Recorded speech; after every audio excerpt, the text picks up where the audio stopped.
the GameTutor, and tonight we're going to be grading Downwell. Now simply Downwell is a roguelike descent game that really doesn't paint the game as illustrative as I would like. Now I'd rather describe this game as the vertical corridor sections from Metroid, but you can only go down and it all happens really fast. Now the game isn't exactly the best looking one out there, but a few minutes into your first playthrough it's abundantly clear there is something to this retro inspired action game. As you descend the well stage by stage, you are assisted by a pair of gun boots that you are wearing. I have no idea why. These are used firstly to kill enemies, but also to help keep you afloat. As you progress through the game, you can upgrade your boots contra style by picking up power-ups, and the weapons are all different enough that you'll soon find your favourite. Now when I first started playing, I spent most of the time shooting almost constantly as I fell, looking for the most powerful weapons as possible. But pretty soon you realise that this isn't definitely the best tactic. Firstly because shooting also breaks blocks which you need to land on. Without platforms to land on, you might land on an enemy, miss a shot, or unable to recharge your boots. And the other important thing about landing is that because it recharges your boots, you need this in order to progress through the game. You eventually find a confident but thorough place through the game, well until you get to stage 3 when everything runs under a time limit anyway. And the game obviously draws a fair amount of visual comparison from the Metroid series. While the game obviously has a spectrum look to it, the vertical corridors scream Metroid, as do the enemies that well look like Metroids, along with a variety of other Metroid type creatures that inhabit the well you're descending.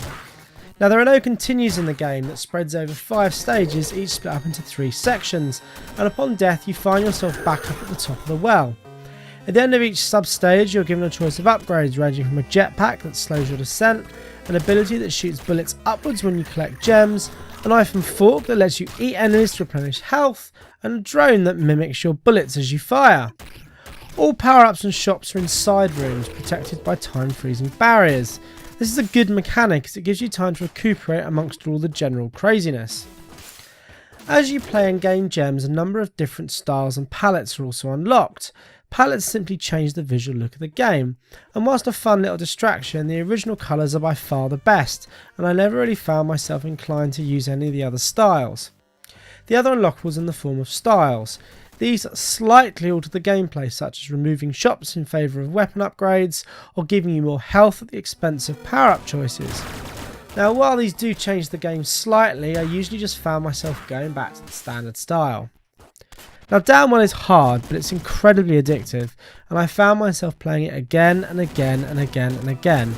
At only £1.99 or your original equivalent, this really is one of the best game to money ratio games you'll buy all this year.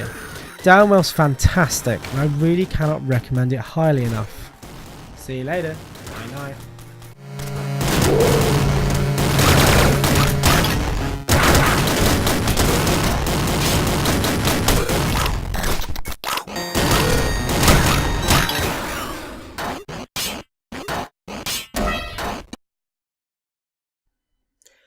If you've enjoyed tonight's video, please like and subscribe.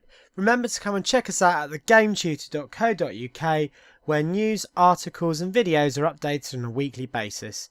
Also please check us out on Twitter, Facebook and Dailymotion.